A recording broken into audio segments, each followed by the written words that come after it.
नमस्कार दोस्तों, आज मेरे बीच मेरे साथ शिव नारायण सिंह रावत जी हैं, जिन्होंने बौलिया काका फिल्म बनाई है और जिनका फिल्म इंडस्ट्री में एक बहुत बड़ा योगदान रहा। पिछले 50 वर्षों का अनुभव उनके साथ है।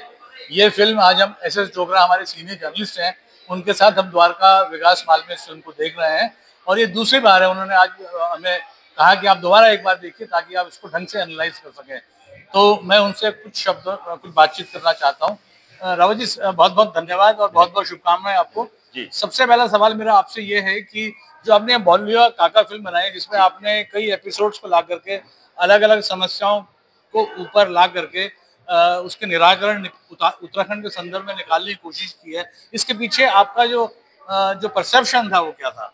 देखिए सर, चूंकि मैं उत्तराखंडी हूँ और मेरा फर्ज है कि उत्तराखंड में जो कुछ भी हो रहा है, आप जानते हैं इस बात को कि सिनेमा जो है वो समाज का दर्पण होता है और जब हम दर्पण पर देखते हैं तो हम वो सब कुछ देखते हैं जो वहां पर हो रहा होता है, क्योंकि दर्पण कभी झूठ नहीं बोलता। तो मेरा ये मानना है कि सिनेमा को भी कभी झूठ नहीं बोलना चाहिए।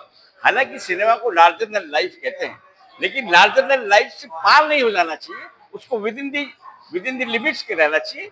और जब दादा साहब फाल्के ने इस विराग की शुरुआत की थी तो उनके दिमाग में एक ही चीज थी कि मैं समाज को एक कैमरे में कैद करके कैसे एक पर्दे पर दिखाऊं ताकि वो खुद को देखकर अपने में सुधार ला सके। वही मेरा मकसद था। और ये जो फिल्म मैंने बनाई है बौलिया काका, इसका मकसद भी सिर्फ यही है कि क्योंकि मैं उत्तराखंड की बात करूंगा जब सिनेमा बनाऊंगा तो उत्तराखंड में जो मूलभूत समस्याएं हैं, जो आज से नहीं कई वर्षों से चली आ रही है और उन पर लोग फोकस करते हैं, फिल्में बनाते हैं, मगर उनके बनाने का ढंग कुछ और था होगा, मेरे बनाने का ढंग कुछ और है।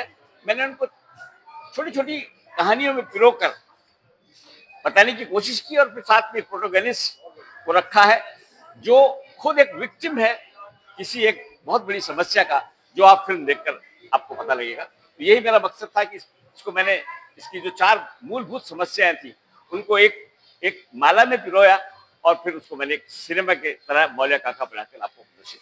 आपकी फिल्म अभी देहरादून में रिलीज हुई और अब द्वारका में हुई, दिल्ली में एक ही हॉल में हुई। दिल्ली में आप शायद इंदिरापुरम में आप इसको दिखाएंगे, तो वहाँ के कंपैरिजन में दिल्ली का रिस्पांस क्या रहा, कैसा रहा और आप इससे कितने प्रोत्साहित अपने आप को महसूस कर रहे हैं? मैं आपको सच बताऊं, मैं झूठ नहीं बोलूंगा। वो उत्तराखंड है, ये दिल्ली है।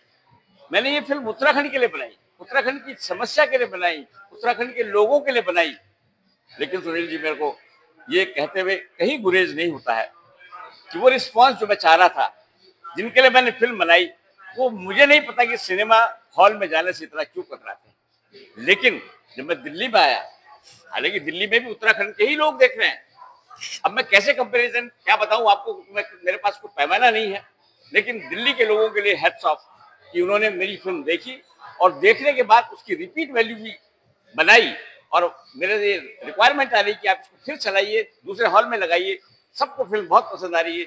एक ऑडियंस जो बाहर निकल के आता मुझे धन्यवाद देता है कि मैंने कोई अच्छी फिल्म बनाने की कोशिश की। यही मेरा मकसद था। दिल्ली के ऑडियंस के लिए सैल्यूट है और मुझे बड़ी उम्मीद बन गई है कि मैं जब भी कोई फिल्म बनाऊंगा दिल्ली में जरूर लगेगी और दिल्ली के लोग, हो सकता है कि दिल्ली से दोबारा मेरी फिल्म उत्तराखंड के लिए लौटे। बहुत बहुत धन्यवाद। एक लास्ट क्वेश्चन जी, आपने 40 वर्षों के अनुभव के बाद इस फिल्म को बनाया जी, और इत्तेफाक से, फॉर्चुनेटली कहें या ये कहें खुशकिस्मती आपकी, और आपकी मेहनत रंग लाई जी और इतना बढ़िया रिस्पांस आपको मिल रहा है।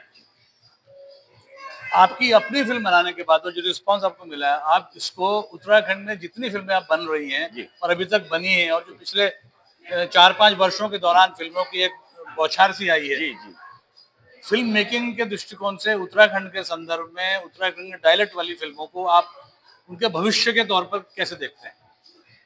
देखिए, मैं सीनियर पर्सन तो हूँ ही, इसमें कोई शक की बात नहीं है। मेरी उम्र भी 75 साल हुई है और मैं 50 साल से फिल्में ही बना रहा हूँ और मैंने कुछ फिल्में देखी थी। कोई भी फिल्म बुरी नहीं होती है, मकसद एक ही होता है कि फिल्म बनाकर समाज में कुछ सुधार लाया जाए। लेकिन वो मकसद कहीं कहीं मैंने जो फिल्में देखी हैं फलीभूत नहीं होते हुए दिखाई दी, उसको मैं उनको दोष भी नहीं देता हूँ, क्योंकि फिल्म बनाने का, फिल्म मेकिंग का जो अनुभव है, शायद उनको अभी पूरी तरह से उसमें परिपक्व नहीं हुए।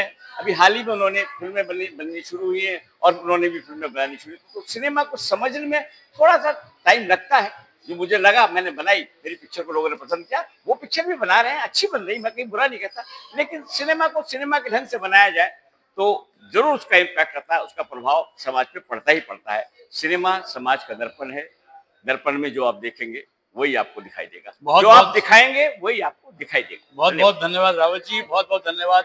डोगरा साहब हमारे सीनियर ऑथर जर्नलिस्ट जो इस वीडियो को शूट कर रहे हैं, मैं उनका विशेष तौर पर धन्यवाद देता हूँ। और रावत जी को स्पेशल तौर पर, आपकी पूरी टीम को और आपकी फिल्म के जो यूनिट है उसको और आपकी सफलता की कामना करता हूँ। Thank you very much. Thank you.